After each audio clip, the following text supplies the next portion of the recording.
தமிழக வெற்றி கழகத்தை பொறுத்தவரையிலும் குதிரை பேரம் என்றும் நடைபெறவில்லை. முதல் தெரிந்து கொள்ள வேண்டும்.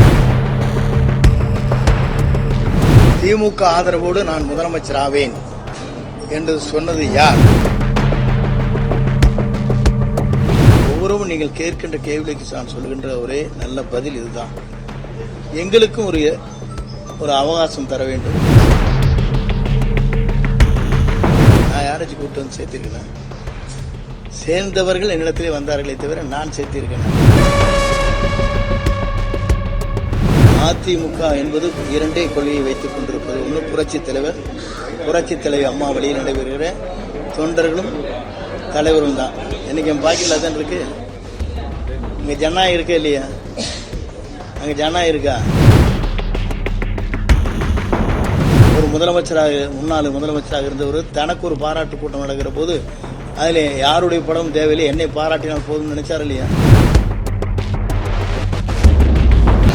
இருக்கக்கூடிய எம்எல்ஏக்கள் மீண்டும் அதே தொகுதியில போட்டியிட தாவேக்காவுல வாய்ப்பு கொடுக்கப்படுது. அதனாலதான் அவங்க ராஜினாமா செய்யறாங்க அப்படின்னு சொல்றாங்க.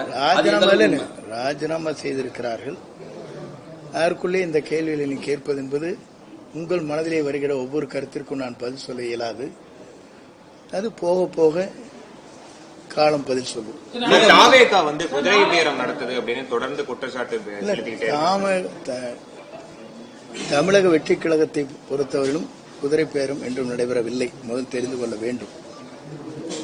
குதிரை பேரம் நடத்தியது யார் என்பதை நாடு தெரிந்து கொண்டிருக்கிறது. திமுக ஆதரவோடு நான் முதலமைச்சர் ஆவேன் என்று சொன்னது யார்? அதை நீங்கள் தெரிந்து கொண்டு அதற்கு நீங்கள் அவடத்திலே பதில் கேட்டால் அது சரியாக இருக்கும்.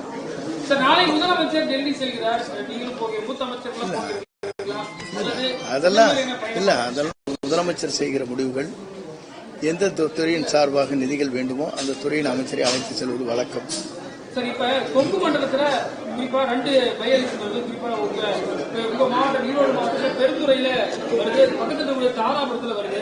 இந்த ஒரு மாதத்துக்குள்ள ஒரு எம்எல்ஏ ரிசைன் பண்றத நீங்க ஒரு 10 முறை எம்எல்ஏ எப்படி மக்கள் ஃபீல் பண்ணுவாங்கன்னு நினைக்கிறீங்க?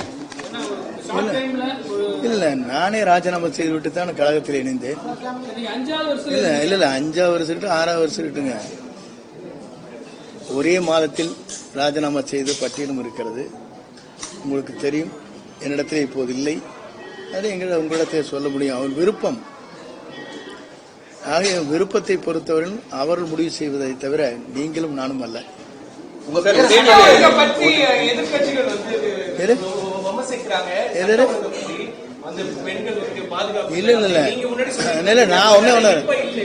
நான் ஒரே கருத்து, நீங்களும் தெளிவு சொல்லிட்டீங்களா? இதற்கு முன்னால எதிர்கட்சி என்ன சொன்னாங்க? அசம்பிளில புதிய ஆட்சி வந்திருக்கிறது, மாற்றங்கள் பல பேரும் செய்ய வேண்டியிருக்கிறது, 6 மாத காலத்திற்கு எந்த கருத்துக்கள் நாங்கள் சொல்ல போவதில்லை என்று சொன்னாங்களா இல்லையா? அப்புறம் நாங்களும் பொறுத்திருந்தா ஒவ்வொன்றா செய்ய முடியும். இல்ல நான் என்னுடைய கருத்து ஒன்றுதான்.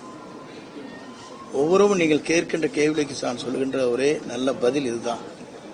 எங்களுக்கும் ஒரு அவகாசம் தர வேண்டும்.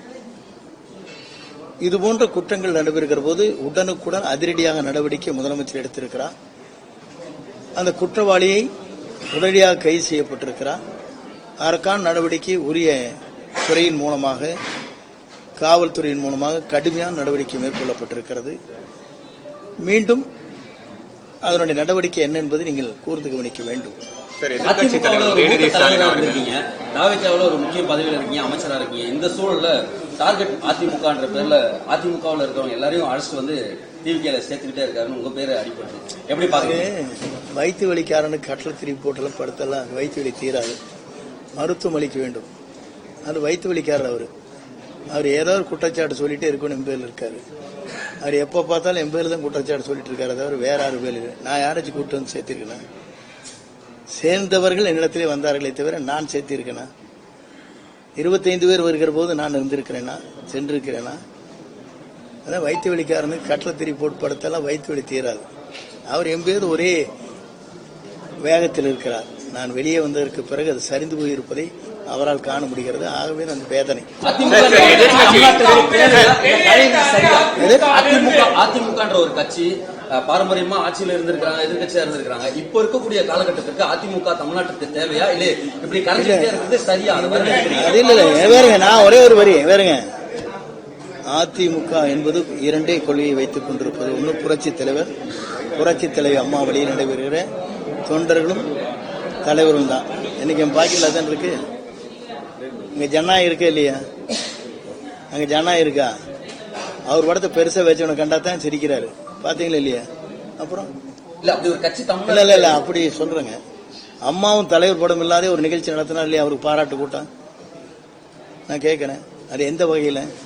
அதிமுக கொள்கையும் லட்சியங்களும் தலைவருடைய லட்சியங்களும் அம்மாவுடைய லட்சியம் நிறைவேற்ற ஒரு முதலமைச்சராக, முன்னாள் முதலமைச்சராக இருந்தவர் தனக்கு ஒரு பாராட்டு கூட்டம் நடக்கிற போது அதுல யாருடைய படமும் தேவையில்லை, என்னை பாராட்டினால் போதும் நினைச்சார் இல்லையா?